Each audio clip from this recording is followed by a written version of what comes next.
primeira coisa, quando a gente tem uma história familiar de câncer, alguém na família que teve câncer, o que a gente tem que avaliar? Qual foi o tipo de câncer e em que idade aquela pessoa teve câncer, tá? E também se teve outras pessoas que tiveram o mesmo tipo ou outros tipos de câncer. Por que a gente tem que avaliar isso? Porque em famílias que tem muitas pessoas que têm a mesma doença, existe um risco de não ser uma coisa da vida, o câncer, não ser uma mutação que você desenvolveu porque vive nesse planeta. Existe um risco de você já ter nascido com aquela mutação. Tem um erro no seu DNA, na informação genética, que passa de pai para filho, de mãe para filho, enfim, de um dos pais para um dos filhos, tá? Então a gente sempre vai avaliar isso. A primeira coisa é isso. É uma história familiar grande, é uma tipo Angelina Jolie, que era a mãe, a prima, a irmã, a avó, todo mundo teve câncer de mama? Ou é assim, não, minha mãe teve câncer de mama com 55 anos e mais ninguém da família teve, tá? São diferentes essas histórias, tá? Então a primeira história, quando você tem muitas pessoas na família, você não vai recomendar mamografia em idade XYZ de cara. Você vai recomendar, possivelmente, avaliar a genética. Vamos avaliar primeiro se você tem um gene, desses genes que predispõe ao câncer de mama, sim ou não. E se tiver o gene, aí é outra história. A gente já não parte mais para a mamografia, a gente parte para conversar sobre outros métodos. Se não, tipo cirurgia preventiva, enfim, a gente pode conversar sobre isso mais tarde.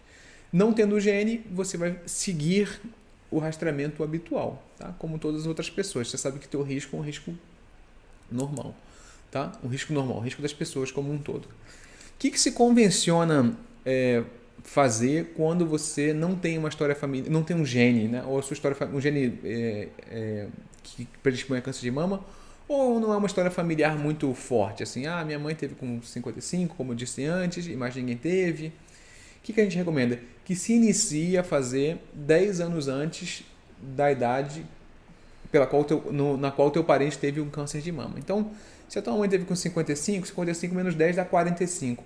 A recomendação para todas as mulheres é 40, né? Então a gente começa com 40. Agora, minha mãe teve com 45. A gente começa a fazer o rastreamento com 35. Mas não é baseado em nenhum estudo científico, isso é baseado no que a gente acha razoável. E eu também sigo essa orientação, tá? Óbvio, quando você tem que fazer rastreamento abaixo de 40 anos, a mamografia não é um bom exame, tá? Por que a mamografia não é bom abaixo de 40? Por uma característica do corpo da mulher e por uma característica do exame, tá? O exame ele faz imagens comparando ou fazendo contraste entre a glândula, que é o que produz o leite, os ductos, e o tecido gorduroso, tá? Que é o tecido de sustentação da mama ali, né? Ou de preenchimento da mama. Quando a mulher é muito jovem, ela tem muita glândula. E a glândula na mamografia ela fica branca. Então, se você faz uma mamografia na mulher que tem muita glândula ainda na mama, o exame fica todo branco. E aí você não consegue ver nada, tá? Não consegue fazer aquele contraste para ver o que tem atrás daquelas glândulas, tá? Então, o exame não é bom antes dos 35 anos. Quando a mulher vai ficando mais velha, é natural que a glândula vai se atrofiando, reduzindo e aumenta o tecido gorduroso.